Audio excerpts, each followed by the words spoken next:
Hi friends, welcome back to my channel Code Tag. चलिए शुरू करते हैं आज की इस वीडियो को। तो आज की इस वीडियो में हम HTML के अगले दो और बेसिक टैग्स के बारे में सीखने वाले हैं। तो आपको जैसा कि पता ही होगा, अगर आप मेरी पिछली वीडियो देख रखी है कि जिसमें मैंने HTML के दो टैग्स के बारे में बता रखा था, जिसके अंदर मैंने हेडिंग टैग और आपको मैंने पैराग्राफ टैग के बारे में बताया था। अगर वो आपने वीडियो अभी तक नहीं देखी है तो डिस्क्रिप्शन में लिंक है, अभी जाइए उस वीडियो को देखें। तो हम अब शुरुआत करने वाले हैं अगले दो बेसिक टैग्स कैसे लिखते हैं। तो उन टैग्स का नाम है order list and unordered list. तो हम पहले बात करेंगे ऑर्डर लिस्ट की। ऑर्डर लिस्ट बनाने के सबसे पहले हम एक एप्लीकेशन में जाएंगे। जो आपको पता होगा, हमारा एप्लीकेशन है SPC के एडिटर। तो इसके अंदर हम जाएंगे और यहाँ पर सिंपली हम कोड लिखेंगे। तो ये है हमारा पिछला कोड जो आपने देखा होगा। तो इस कोड में हमने हेडिंग और पैराग्राफ लिखा था, तो मैं इसको प्ले करके भी दिखा देता हूँ। तो पिछले वीडियो में आपको इसे ब्राउज़र में प्ले करके नहीं दिखा पाया था, तो इस वीडियो में मैं आपको इसे ब्राउज़र में प्ले भी करके दिखाता हूँ। तो यहाँ पे मैं जाता हूँ 3 डॉट पर और ओपन इन ब्राउज़र कर देता हूँ। तो अब ये ब्राउज़र में ओपन होने जा रहा है। तो देख सकते हैं ये ब्राउज़र में ओपन हो चुका है और वैसा का वैसा जो हमारा लिखा था वो यहाँ पे शो कर रहा है। तो हम चलते हैं अब इसे बैक और हम दोबारा से करते हैं नई लिंक क्रिएट। तो हम अब नई लिंक क्रिएट नहीं करेंगे, हम जो करेंगे अब इसके आगे ही शुरू कर देंगे। तो चलिए शुरू करते हैं। तो पहले हम इसके आगे शुरू करेंगे। यहाँ पर ऑर्डर लिस्ट होती है कि जिसमें ऑर्डर लिस्ट में आपको 5 प्रकार के अलग अलग टाइप्स मिल जाएंगे, जिससे आप आगे की न्यूमेरिक वैल्यूज़ चेंज कर सकते हैं। ऑर्डर लिस्ट को हम न्यूमेरिकल वैल्यू भी बोलते हैं, न्यूमेरिकल लिस्ट कह लो, वैल्यू कह लो, वो कुछ भी कहो। पर जो हमारी ऑर्डर लिस्ट होती है, इसका मतलब ये होता है कि आपके जो है जो आपने लिख रखा है उसके सामने कुछ नंबर्स पेश करना या न्यूमेरिकल वैल्यू प्ले करना। तो चलिए हम ऑर्डर लिस्ट को शुरू करते हैं। ऑर्डर लिस्ट हमेशा शुरू होती है OL से। तो मैं यहाँ पे OL लिख लेता हूँ। तो यहाँ पे मैं इसे क्लोज कर देता हूँ। तो दोस्तों OL के बाद जो होता है हमारा LI, यानी कि लिस्ट आइटम। तो हम लिस्ट आइटम लिख देंगे और लिस्ट आइटम में आप कुछ भी लिख सकते हैं। जैसे मैंने लिख दिया, मैंने यहाँ पे लिख देता हूँ मैं फ्रूट्स नेम, फ्रूट्स। उसके बाद मैं LI दोबारा लिख लेता हूँ, यानी कि लिस्ट आइटम। और यहाँ पे लिख देंगे वेजिटेबल्स। वेजिटेबल्स लिखने के बाद हमारा अब ये प्रोग्राम जो है वो आपके रेडी हो चुका है। तो चलिए हम इसे प्ले करके देखते हैं। तो प्ले करने के बाद ये कुछ इस टाइप से शो हो रहा है 1 और 2 में।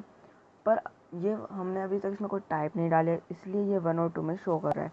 अगर हम इसमें टाइप डाल दें इस जगह पे तो ये 1 और 2 में नहीं दिखेगा। तो हम यहाँ पे लिख देता हूँ मैं टाइप। मैं लिख दिया टाइप कल टू में। यहाँ पे हमें अंडरस्कोर ब्रैकेट लगाने हैं। उसके बाद यहाँ पे आपको लिखना है कि आपको कौन सा टाइप चाहिए। यहाँ पे 5 टाइप्स होते हैं, आपको भी स्क्रीन पर दिख जाएंगे। तो हम वो डालेंगे 5 टाइप। तो पहला होता है हमारा A। तो मैंने स्मॉल A यूज़ कर रहा हूँ। तो स्मॉल A डालने के बाद यहाँ पे कुछ इस टाइप से क्लोज कर देना है। तो मैं इसे फटाफट से हटा देता हूँ क्योंकि हमने नीचे डाल दिया है। उसके बाद जैसे हम प्ले करेंगे देख सकते हैं AB लिखा रहा है। अगर मैं इस A को चेंज कर देता हूँ दूसरे टैग, यानी कि जो हमारा IE वाला होता है, तो ये देखिए मैंने I टैग कर दिया है। अब देखिए ये I सेकंड में आ रहा है। तो आप ऐसे 5 अलग अलग टैग्स में यूज़ कर सकते हैं। तो मैं 5 आपको यूज़ करके नहीं दिखाऊंगा, खा ही देता हूँ। चलो यहाँ पे हम कैपिटल A यूज़ करूँगा मैं। तो देखिए कैपिटल AB में आ चुका है यहाँ पे। और अब मैं इसको कैपिटल I लेटर्स में यूज़ करूँगा। तो अब ये कैपिटल्स लेटर में जो है वो आ चुका है। उसके बाद जो हमारा है 1 2 में, तो यहाँ पर अब हमारा 1 2 में दोबारा से आ चुका है। तो ये हो गया हमारा ऑर्डर लिस्ट, यानी कि हम किसी चीज़ को अरेंज कर रहे हैं ऑर्डर लिस्ट, यानी कि खुद के हिसाब से ऑर्डर लिस्ट में आपको 5 टाइप मिलते हैं। पाँचों टाइप को अलग अलग केसेस के लिए यूज़ कर सकते हैं आप। जैसे कि क्वेश्चन बनाने के लिए आप 1 का यूज़ कर सकते हैं, आंसर बनाने के लिए A का यूज़ कर सकते हैं। तो इस प्रकार से आप यूज़ कर सकते हैं। और उसके बाद जो आता है हमारा अनऑर्डर लिस्ट। तो ऑर्डर लिस्ट आप की तरह ही होती है अनऑर्डर लिस्ट, पर अनऑर्डर लिस्ट तो ऑर्डर लिस्ट की तरह ही होती है हमारी अनऑर्डर लिस्ट। तो अनऑर्डर लिस्ट शुरू करते हैं हम यूएल से। तो यूएल का मतलब होता है अनऑर्डर लिस्ट। तो अनऑर्डर लिस्ट हम जैसे शुरू करें तो अनऑर्डर लिस्ट में भी हम एल आई लगाना पड़ेगा, लिस्ट आइटम जिसे हम कहते हैं। तो हम फटाफट से यहाँ पर एल आई टैग को यूज़ कर लेते हैं। तो यहाँ पे लिस्ट आइटम शुरू हो चुका है, यहाँ पे मैं फ्रूट से लिख देता हूँ और हम दूसरा टैग क्रिएट कर लेते हैं एल आई और यहाँ पे लिख देता हूँ वेजिटेबल्स। अब जैसे मैं ऐसे करूँगा तो एक बुलेटेड साइन में आ रहा है। तो यहाँ पे 3 टाइप होते हैं, एक सर्कल, एक फील्ड सर्कल, ये फील्ड सर्कल में आ रहा है हमारा, और एक होता है स्क्वायर। तो मैं तीनों ट्राई करके दिखाने वाला हूँ। तो उसके लिए यहाँ पे हमें यू एल को कट करके यहाँ पे टाइप लिखना पड़ेगा। टाइप के आगे हमें इज इक्वल टू लगा के अंडरस्कोर ब्रैकेट में लिखना होगा यहाँ पे जो भी हम यूज़ करना चाहते हैं। जैसे कि मैं यहाँ पे यूज़ करना चाहता हूँ सिर्फ सर्कल, तो यहाँ पे लिख दूँगा RC सर्कल, के बाद यहाँ से इसे क्लोज कर दूँगा। अब ये सर्कल लिस्ट में आएगा, देखिए गोल सिर्फ सर्कल लिस्ट में आ रहा है। अगर मैं यहाँ पे चेंज कर दूँ, इसे स्क्वायर कर दूँ,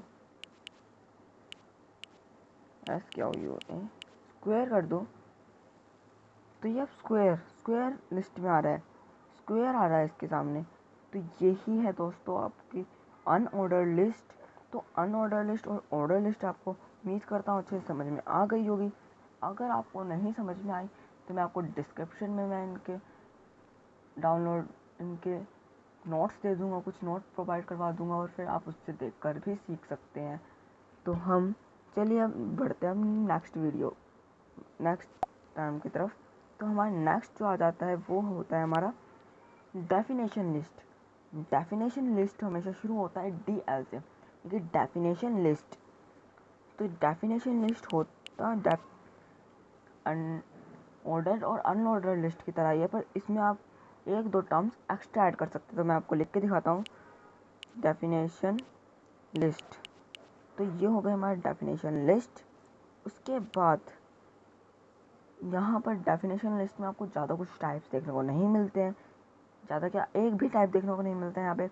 उसके बाद DL के बाद यानी डेफिनेशन लिस्ट के बाद जो हमारा शुरू होता है वो होता है DH लिस्ट हेडर। तो जिसे हम डेफिनेशन हेडर भी कहते हैं। तो मैं यहाँ पे फटाफट लिख देता हूँ डेफिनेशन हेडर को DH का पोर्शन दे देते हैं। और यहाँ पर जो आपका आएगा वो मेन टॉपिक होगा। जैसे कि मैं लिख देता हूँ, मैं यहाँ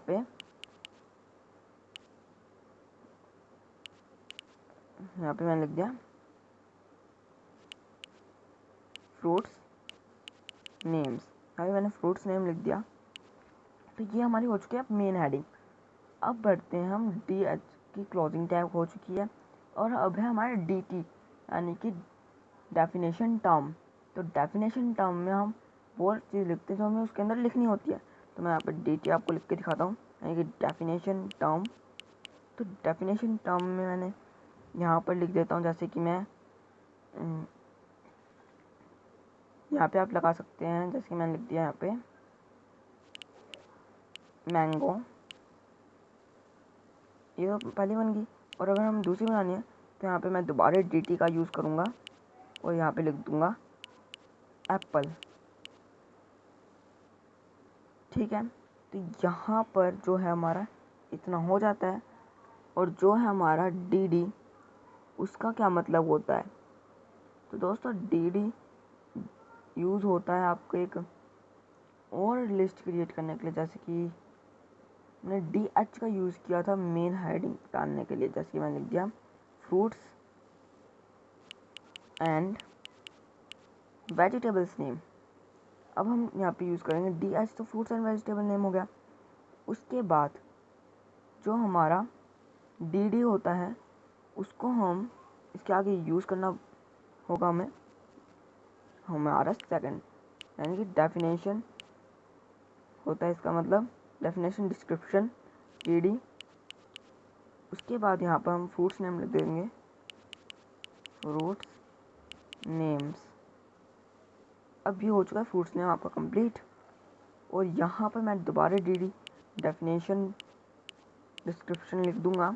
और उसके बाद यहाँ पे हम लिखेंगे वेजिटेबल्स नेम्स। और अब यहाँ पे dt में लिख देंगे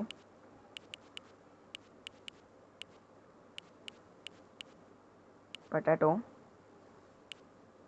और दोबारा हम dt में लिखेंगे पोटैटो। और हम ऑनियन लिख देते हैं, अनियन।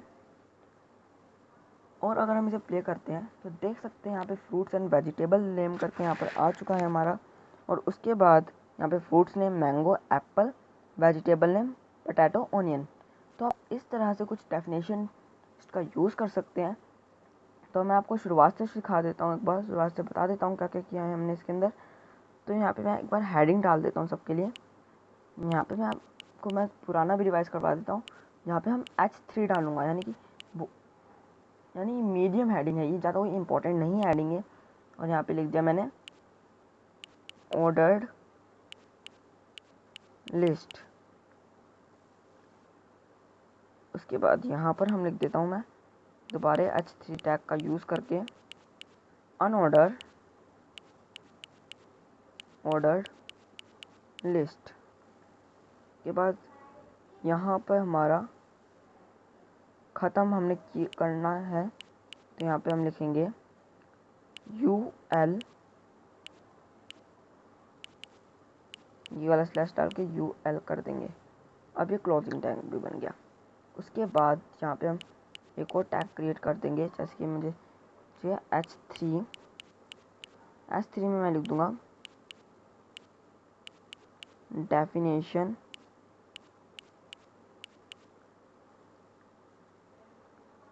Definition list.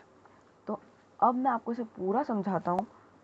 तो पूरा समझने के लिए आप इस वीडियो को आगे तक ज़रूर से पूरी देख लीजिएगा। उसके बाद ये हमारा कोड जो है हमारा रेडी हो चुका है। अब जैसे हम इसे प्ले करेंगे तो यहाँ से हमने ऑर्डर लिस्ट, हमारे ऑर्डर क्या आ रहे हैं, अनऑर्डर में हमारे मैंने स्क्वायर्स लिए थे, स्क्वायर्स क्या आ रहे हैं। और डेफिनेशन लिस्ट में हमारे वो आए थे जो हमने पहले शुरुआत में डेफिनेशन हेडिंग, डेफिनेशन डिस्क्रिप्शन और हमने DH यानी कि डेफिनेशन हेड DT यानी डेफिनेशन टर्म यूज़ किए हैं इन दोनों में। तो ये थी कुछ 3 बेसिक और HTML टैग्स की वीडियो। अगर आपको ये वीडियो पसंद आती है तो प्लीज़ कमेंट, शेयर, लाइक और सब्सक्राइब तो ज़रूर कर ही देना। मिलते हैं अगली वीडियो में। Bye bye.